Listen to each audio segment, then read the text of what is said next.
This is CS350. I'm Karthik Gopalan.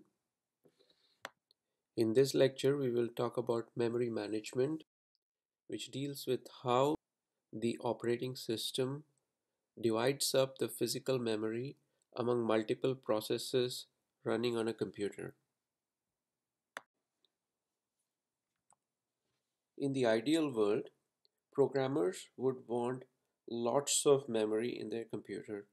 They would want the memory to be accessible very fast, and ideally they would want that if any amount of data is written into the memory, it stays in the memory when you power off the machine, which means that it is persistent. So the three desired properties are that memory should be large, fast, and non-volatile.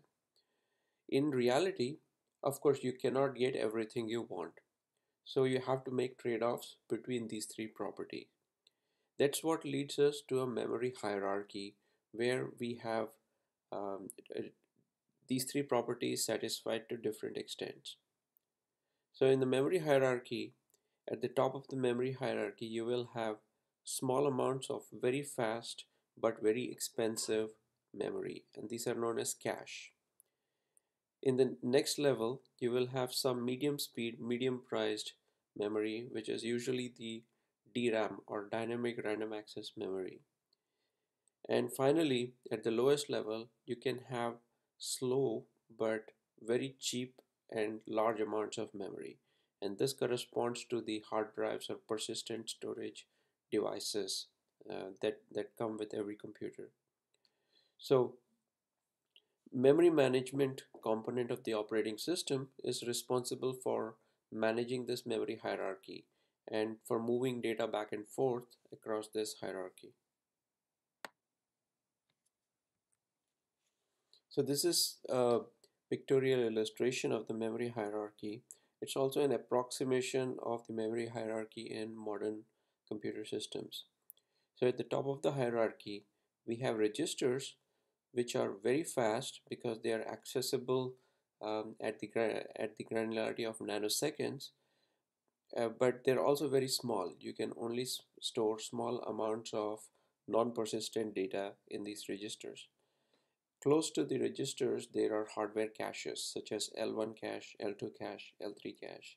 And again, L1, L2, and L3 cache are themselves have different amounts of capacity and different access latencies.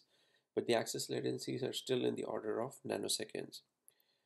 Following the cache, we have the main memory, which is much larger than the cache, but it is also it also has reasonable access times. So the CPU is able to access the main memory through the system bus um, at at reasonable latencies, which is about tens of nanoseconds. Then you have at the next level you have magnetic disks, which are hard disks, and now these days you also have solid state devices or flash drives that are much slower to access, but they have huge amounts of capacity. So till you reach the hard drives, all the memory that we have discussed so far is non-persistent or non-volatile, meaning that if you power off the computer, then the data vanishes. Whereas with storage devices such as magnetic disks, the data is persistent. If you write a piece of data, then it stays there till you erase it. So, and finally, after the magnetic disk, there are magnetic tapes. The magnetic tapes are sort of a legacy type of device where you essentially write data literally on a tape, and you can read and write to the tape sequentially. So it turns out that magnetic tapes, although they are very slow to access, but they have huge amounts of capacity. And if you, as long as you read and write data sequentially, uh, they give you high throughput. So magnetic tapes are still useful for large volume, high throughput sequential read write operations. This figure shows three different ways of organizing memory when you have only one process running on the system. So in the first figure A, you have the operating system loaded into the initial part of the DRAM, or dynamic random access memory, and then the user program uses the rest of the main memory. In the second picture, operating system is loaded on the highest address space of the memory. But in this case, the highest address space, part of the highest address space corresponds to read-only memory. So this is very common in embedded systems, where a part of the address space is designated to a ROM, or read-only memory, where the operating system resides, and then the user program operates in the read-write part of the main memory. And figure C shows operating system loaded in the initial part of the main memory, as in figure A. But then in addition to that, you have device drivers that may be loaded in the read-only part of the main memory. And the user program occupies the rest of the memory. This is an example where now you have multiple processes that want to share the main memory. And this figure again shows two simple ways of sharing the main memory among multiple processes. So there is an assumption here that we want to have the entire process sitting in the main memory, the data for an entire process sitting in the main memory. So accordingly, we divide up the main memory into several partitions depending upon how large we expect each program to be. So we have four partitions of different sizes. Partition 1 and 4 are of the same size, and partition 2 is slightly larger, and partition 3 is the largest one. So we have two schemes for allocating processes to memory partitions, depending on how much memory they want. So the first scheme, shown in figure A, has three processes waiting for access to partition 1, one process waiting for access to partition 2, and two processes queued for access to partition 4. And there are no processes waiting for partition 3. So this is very similar to how you check out from a grocery store. So you have many checkout counters, and depending on how many groceries you have, you may go to one of the counters and wait for your turn. So this scheme um, has the advantage that you essentially allocate processes according to the size of the partition, and and if a large process comes along, it has a large partition available as soon as it needs it. So for example, if you have a process that needs large amount of memory, it will go to partition 3. But the disadvantage is that you might not make the most efficient use of resources. For example, although there is partition 3 in this example is idle, but none of the other processes can use it because they are stuck in other queues. Again, it's very similar to the grocery store analogy. If you might be stuck in one of the checkout counters, while there may be another checkout counter that becomes free. So um, to have a better usage efficiency, some people may use a queuing system shown in figure B, where you have a single queue of all the processes, and processes are picked from this single queue for any partition. So as soon as a partition becomes free, the memory manager would go through this queue and pick the next available job that would fit into that partition. So again, you can have different algorithms. You can pick the biggest job that can fit in the partition, or you can pick the very first job that can fit in a idle partition. And each of them can give you different levels of efficiency. And again, if you go to certain bookstores, for example, Borders or Barnes and Nobles, you might find the second scheme of queuing used for checking out, because you may have a single queue of people who are checking out from multiple counters.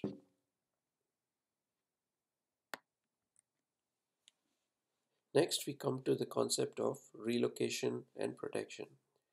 The problem here is that at the time you write your program as a programmer, You don't know ahead of time where in the main memory your program will be loaded.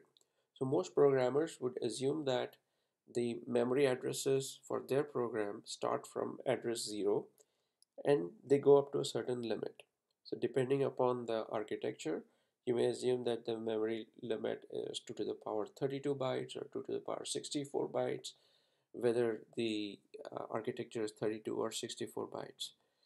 Uh, but then when you're actually running the program may be loaded at some arbitrary location in the main memory.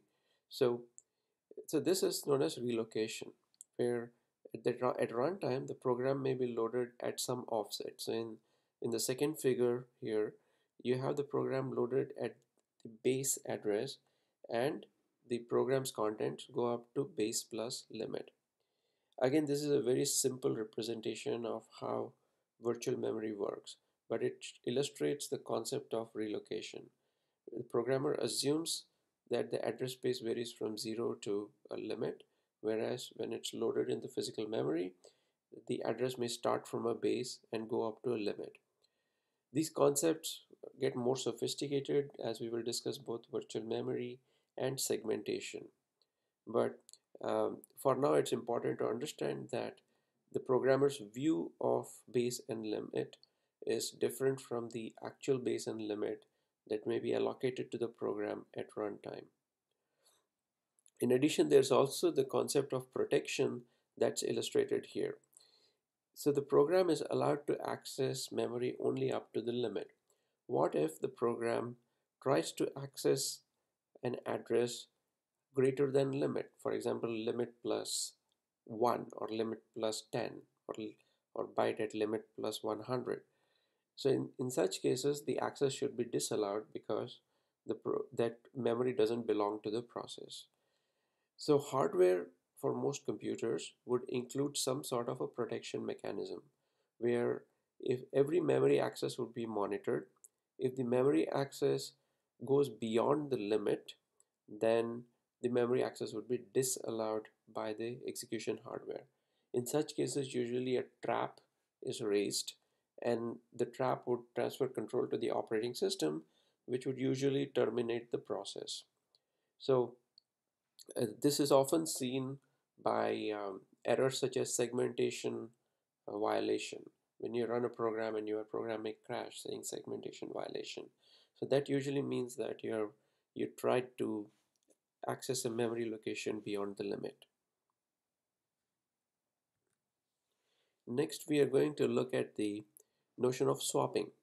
Swapping comes in when the amount of physical memory available is not enough to satisfy the demands of all the processes, which means that you have less physical memory than what is actually needed by all the processes together. So, as an example, let's say you have process A that's running in the main memory as shown in figure A. And then process B comes along, it takes up some more memory. Then process C comes along and takes up some more memory. At this point, there is not enough free memory to accommodate process D. The free memory is shown here by the shaded area. So in order to accommodate process D, one of the existing processes has to be swapped out. Swapped out meaning that the contents of the process would have to be written to the disk, and then an additional empty space would be created, which would then be used by process D. So in this example, in figure D, we notice that process A is being swapped out. And once process A has been saved to the disk, then that space is allocated to process D, which happily continues executing. So after some time, we want to bring back process A, so we have to create more space. So we swap out process B and bring in process A, and so on. From this point on, anytime a new process has to be scheduled, you'll have to swap out a certain process to bring in the new process. So the terminology here, as you may have noticed, is swapping in a process and swapping out a process. Swap in and swap out. So the terminology swapping in, swapping out is used for entire processes. When an entire process is moved out of memory or an entire process is brought into memory. Later, we will also see that parts of a process can be moved in and out of the main memory. You don't have to shift out an entire process from the main memory, because taking out an entire process from the main memory is a very expensive operation. So swapping in and swapping out is necessarily very slow. Now let's look at how the operating system manages the main memory when the total demand on the main memory is larger than the amount of available DRAM. The figure shows two views of the memory. The first is the view of a process, which looks at the memory as a virtual address space, beginning from 0 to a maximum value. Whereas the second figure is the view of the physical memory as seen by the operating system. This is the total physical memory available in the system. So the job of the operating system is to take the virtual address space of every process and map it to the physical memory. Now, in order to do this, the operating system divides up both the virtual and the physical address spaces into equal sized units called pages. Why do we break up the virtual memory into pages? Because it allows the operating system to keep only those parts of the virtual address space in the main memory that the process really needs. If a process is actively using some part of the virtual address space, then those virtual pages would be mapped to physical memory. Rest of the pages would be stored elsewhere, for example on the hard disk. Some parts of the address space may not even be allocated unless the process tries to use those virtual pages. This figure shows the various components of memory address translation mechanism. There is part of the hardware which sits alongside the CPU called Memory Management Unit or MMU. MMU's job is to translate virtual addresses issued by a process into physical memory addresses.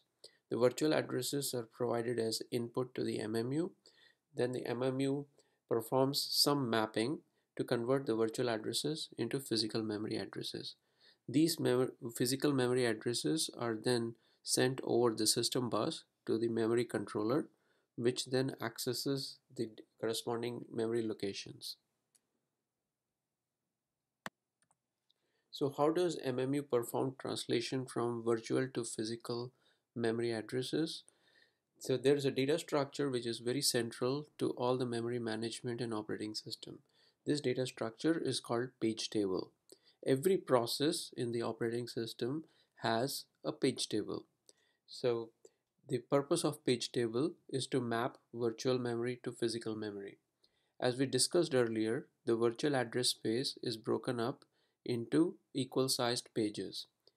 Every page in the virtual address space needs to be mapped to the physical memory at some point in time. However, the physical memory may be smaller than the total virtual address space. Hence, only some of the virtual pages can be mapped to the physical memory at any point in time. So the page table keeps track of where each page in the virtual address space is located. Either the virtual page would be located or mapped to the physical memory, or it may be swapped out and kept on the hard disk, or it may not be allocated at all.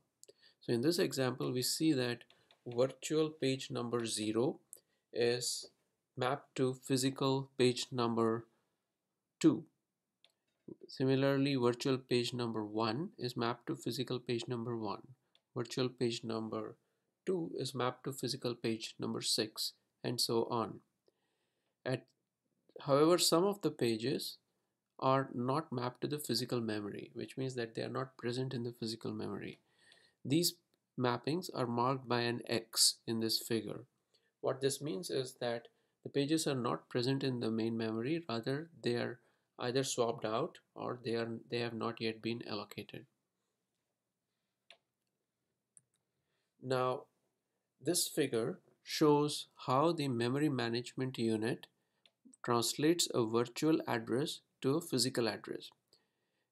So the virtual addresses are provided as input to the MMU, and the output is a physical address that is placed on the system bus.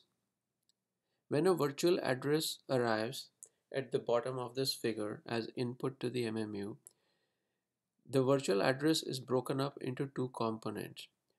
Some of the bits represent the page offset and other bits represent the page number. So in this picture, we have a 16-bit virtual address which is being converted into a 15-bit physical address.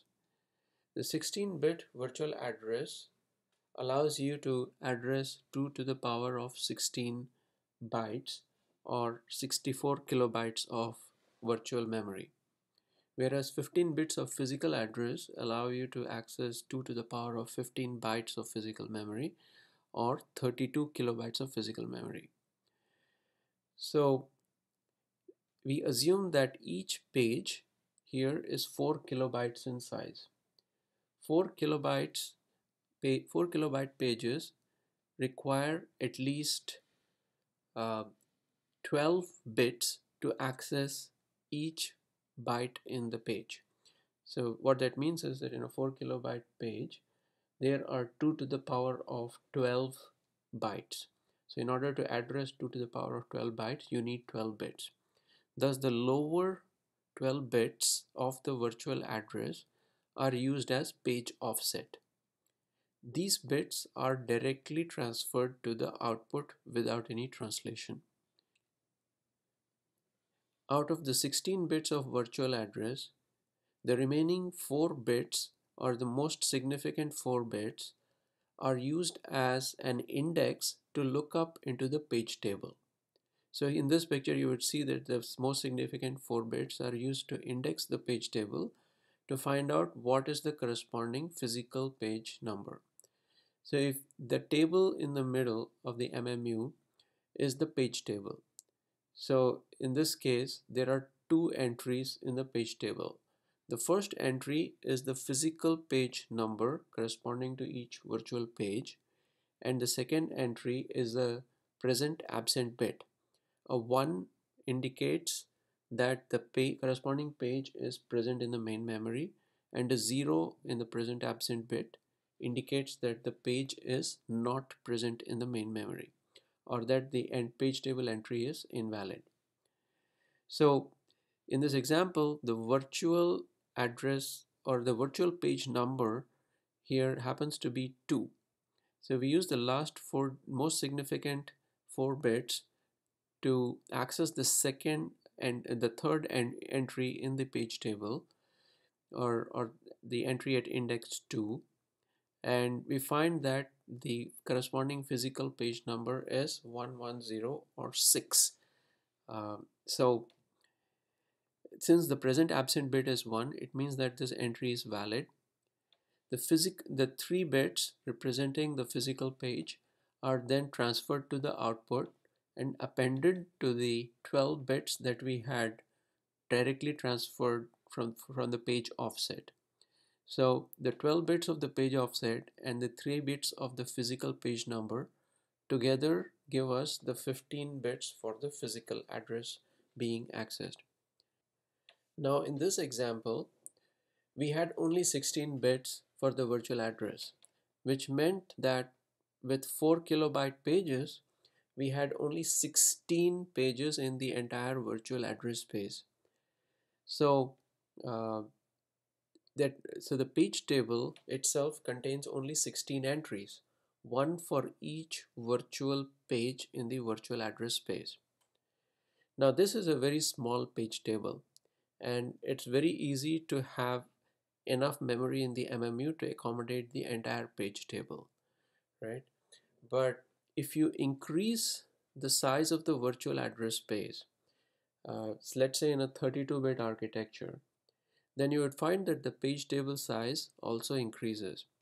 For example, if you had 32 bits for virtual address and 4 kilobyte pages, then you would have 12 bits for the page offset, which leaves 20 bits for the virtual page number.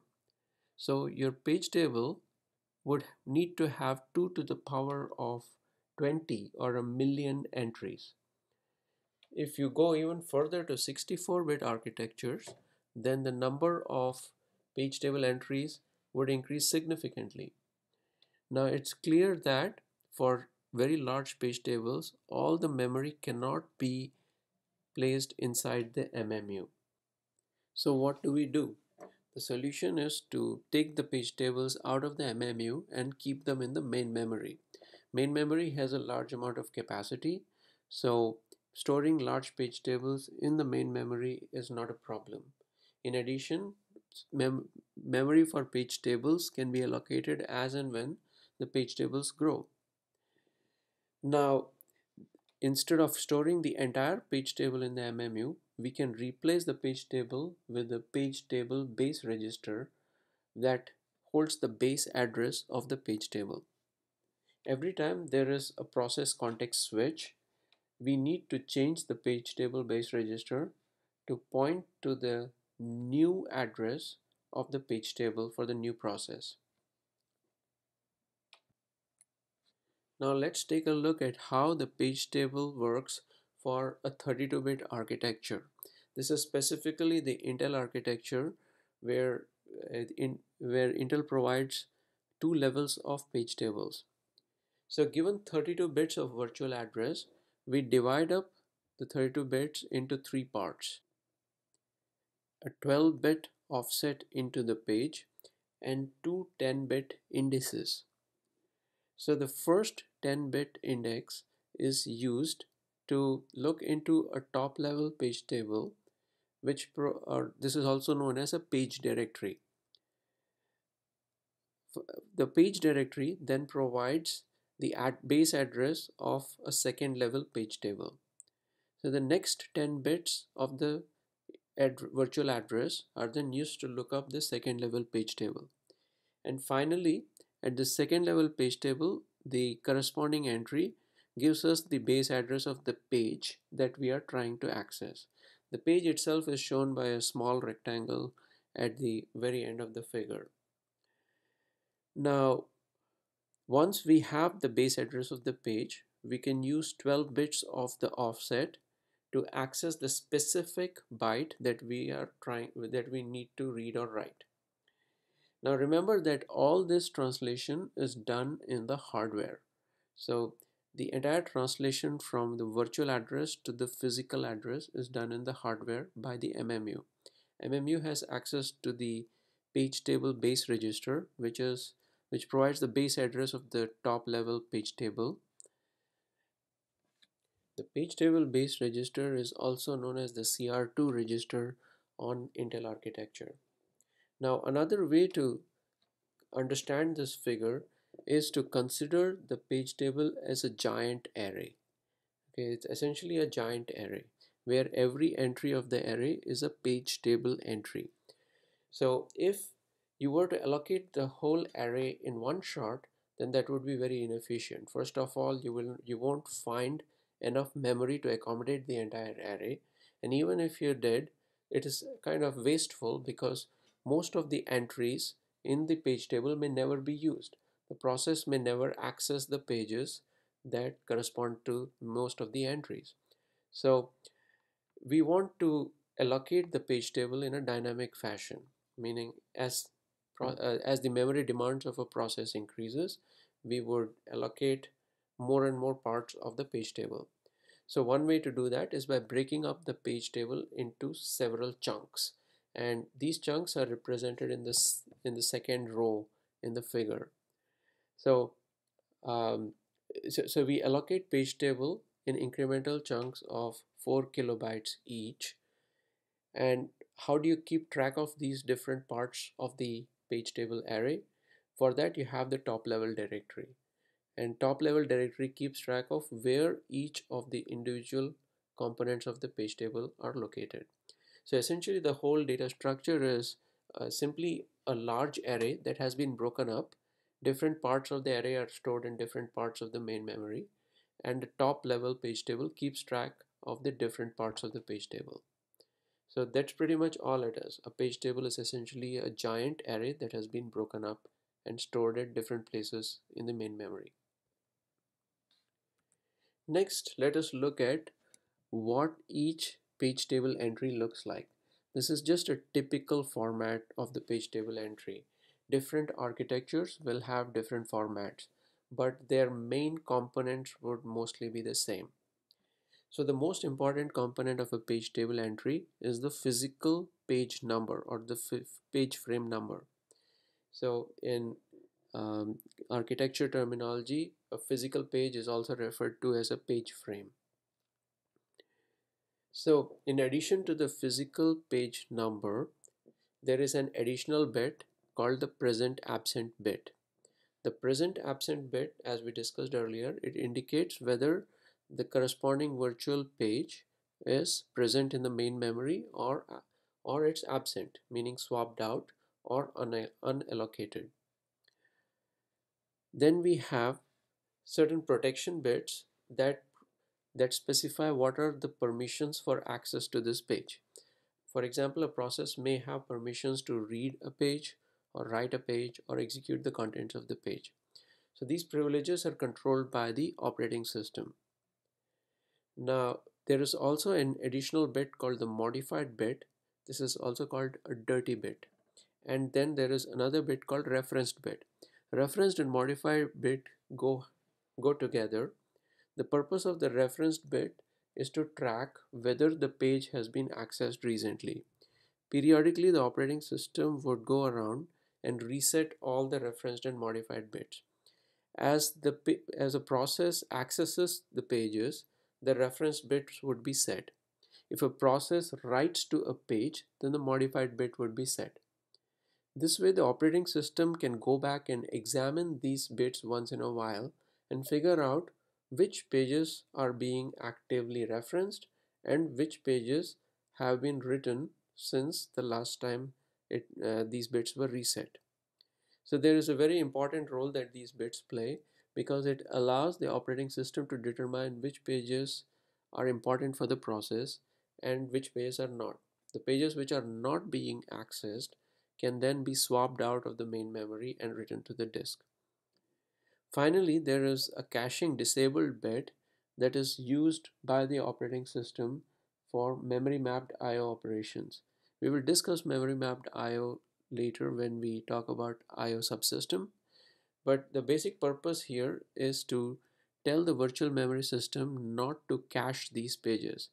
The operating system itself maintains a file system cache, and for memory mapped I/O operation, we don't want to cache the contents of those pages. We really want the content, the read and write operation on the pages to be sent to the I/O controllers. Now let's take a look at another important component of the memory translation hardware called the translation look-aside buffer or TLB. So the purpose of TLB is to speed up the memory translation from virtual addresses to physical addresses. Remember that several slides ago we saw an example of, uh, of a memory translation unit inside the MMU. So inside the MMU we had a small page table. Since when the page table got too big, we moved the page table out to the main memory and replaced it with a register or a page table based register. Now what that meant was that every time the MMU had to translate a virtual address, it would have to use the page table based register to access the first level page table, then the second level page table, and finally the byte offset inside the page, which meant that for every memory access you were incurring 2 additional memory accesses for the page walk, for the page table walk. So that can be very expensive because now essentially we're adding a 200% overhead on top of regular memory access times. To if that was the case, then most of our programs would run very slowly because memory accesses would be really slow. But obviously our programs run fast, and the reason for that is that there's an additional piece of hardware called the TLB that speeds things up. So TLB is like a cache, but it's not a data cache. It is a cache of the translations from virtual addresses to physical addresses. So TLB is part of the MMU. So when we took out the page table from the MMU, we replaced it with a small TLB. So TLB is used to store the frequently accessed translations from virtual to physical addresses. So whenever the MMU performs a page table walk, it takes the virtual to physical page table mappings and stores them in the TLB. Thus, TLB is a repository for frequently accessed page table translations. So let's take a look at an example. Here we have a TLB that has a valid invalid bit which indicates whether each entry in the TLB is valid or invalid, and then there is a virtual page number and a physical page frame number. So for example, virtual page 140 is mapped to physical page 31, virtual page 130 is mapped to physical page 29, and so on. In addition, you also have the dirty bit, which is stored here, then the protection bits that are used to determine whether a particular access is allowed or not. So since TLB is part of the MMU, it's part of the hardware, so TLB cannot be very large.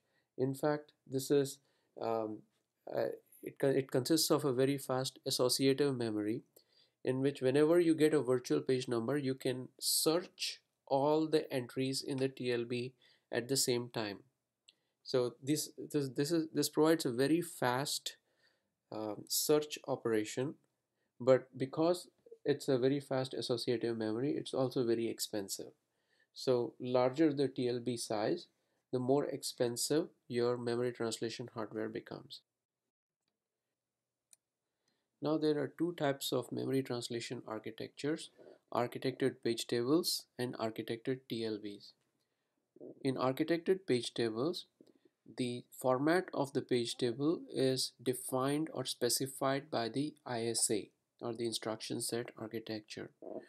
So the hardware specifies what a page table should look like, and the entire page walk is handled by the memory management unit. The MMU handles a TLB miss. If there's a TLB miss, the MMU would perform a page walk, retrieve the physical page address, and directly ask the memory controller to access the specified memory location. If there is a page fault, which means that program accesses a page that has not yet been mapped in the page table, then the operating system is notified through a page fault exception. So on the other hand, there is a different architecture for memory translation called architected TLB. Here the instruction set architecture only specifies the TLB interface. The contents of the TLB can be controlled by the operating system. Now, if there is a TLB miss, then the MMU does not perform a page table walk. In architected TLBs, when a TLB miss occurs, the operating system is notified via a trap, and then the operating system figures out how to handle the TLB miss. This provides the operating system with greater control over the contents of the TLB.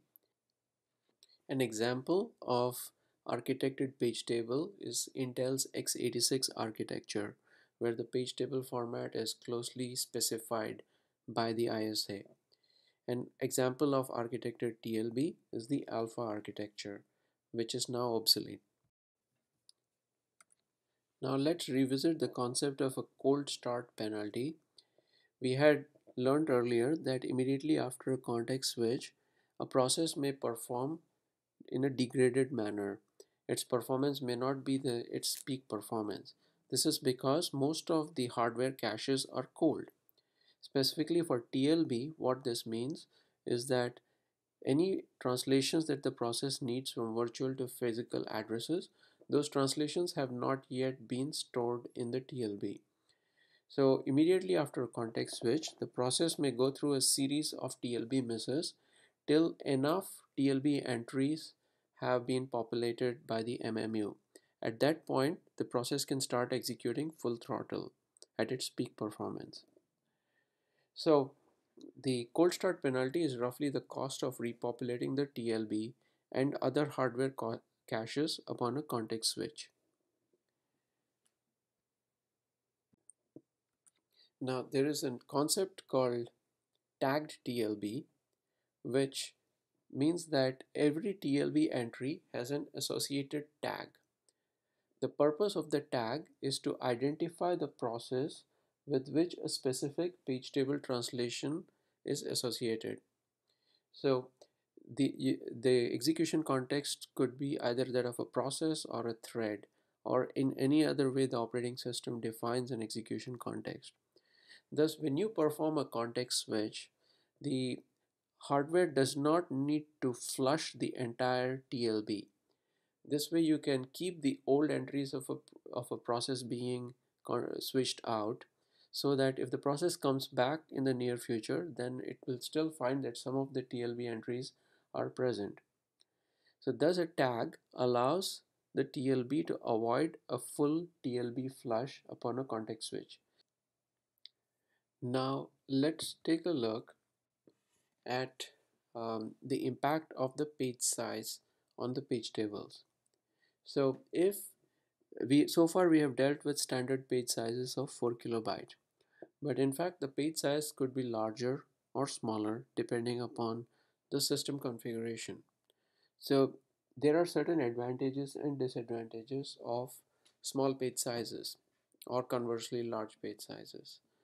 If you have small page sizes, then there is less internal fragmentation. What that means is that if you allocate a page to a process and the process doesn't use the entire page, then the rest of the page would be wasted. With small pages, the amount of wastage or the amount of internal fragmentation is less. If you allocate a large page and let's say the page only uses a few bytes, then the rest of the page cannot be used by other processes. The second advantage of a small page size is that page in and page out operations are less expensive. When the operating system decides to swap out a page from the main memory, then the overhead of doing so is less. On the other hand, there is a disadvantage of small page sizes. The smaller the page size, the more are the number of pages in the virtual address space. And since every page needs a page table entry, so it means that smaller pages would result in large page tables, which means that the page tables would have lots of entries. So ideally, a system should try to find a balance in between the amount of internal fragmentation and the size of the page table. Now this also brings us to the concept of TLB coverage. TLB coverage refers to the amount of the main memory that is addressable or translatable from the TLB. So if TLB has a fixed number of entries. Every entry provides translation for one page. So a TLB coverage is equal to the number of TLB entries n times the size of each page p. So n times p bytes. Now since n is fixed by hardware constraints, so the only way to increase TLB coverage is to increase the size of the page p. Now, why do you want to increase the TLB coverage? Note that if you have a larger TLB coverage, it means that more of the main memory can be covered by the TLB, and thus you would have fewer TLB misses. Fewer TLB misses means fewer page table walks by the MMU, which means faster memory access. So a large TLB coverage is very good for performance of the applications. Now, to consider how the TLB coverage works. Suppose you take some extreme examples. Suppose you have a page size of 1 byte. All right. So So in this case, the TLB coverage, according to the formula, will be n bytes only. So of the entire main memory, you can only access n bytes without any TLB misses. On the other hand, suppose on a 64-bit architecture, a size of a page is 2 to the power of 64 bytes, okay, which is again like a very impractical example, but just for argument's sake. Then the TLB coverage would be the entire virtual address space of the process, right? So which means that the entire virtual address space of the process can be covered by one TLB entry. And if you have n TLB entries, then essentially n processes can have their entire address spaces covered without any TLB misses. So obviously these are two extreme examples. More realistically, you would like to have a page size that provides you a reasonable TLB coverage, um, and, and at the same time it doesn't increase internal fragmentation too much. This brings us to the concept of superpages. So hardware designers understood that sometimes operating systems would like to increase the TLB coverage by using larger page sizes. So instead of just providing one page size, most architectures provide multiple page sizes. In some cases, when it makes sense, operating systems may choose to increase the size of a page. So these pages that are bigger than normal pages are known as superpages. A superpage size is usually the power of 2 times the base page size. For example, um, a superpage may consist of one base page or two base pages or four base pages or eight base pages and so on. Now, there is usually only one TLB entry per superpage. So this is what increases the TLB coverage. Uh, although there is only one TLB entry for every super page, each base page still has a separate page table entry. However, all the page table entries for the base pages are identical, which means that they have the same base address for the physical page and the same number of bits used to access the offsets within the superpage. In addition, superpages come with several constraints. You cannot arbitrarily create a superpage anywhere in the main memory for whatever size you want. All the base pages of a superpage have to be contiguous, meaning that they should be next to each other in both the physical memory and in virtual address space. Similarly, all the base pages must be aligned, meaning that they should start at an address that is the multiple of the superpage size. For example, a superpage of size 8 size 8 base pages can start only at offset 0 or offset 8th base page or offset 16 base pages and so on. So it cannot start at offset 5th base page or offset 10th base page because these are not multiples of 8. All the base pages of a super page have uniform protection attributes, which means that either all of them are read-only or all of them are read-write or all of them are executable. Different base pages cannot have different permissions. Finally, there is only one reference bit and one dirty bit to track accesses to the entire super page. The operating system cannot distinguish which base pages were accessed more or less than the other base pages of a superpage. This figure shows a simple example where a superpage of size 4 is in the virtual memory is mapped to a superpage of size 4 in the physical memory. So normally for every base page shown in the green color, there is one TLB entry which maps it to the corresponding physical page. Similarly, for a super page, although there are 4 base pages, there is only one TLB entry that maps it to the corresponding physical page in the physical memory. The only difference between a normal page and a super page is that there is an additional field in the TLB which specifies that this is a super page of size 4 instead of size 1. As mentioned earlier, different architectures provide super pages of different sizes, and here we show some example superpage sizes for alpha and Itanium architectures. As you can see, operating systems can create really large superpages if they choose to do so.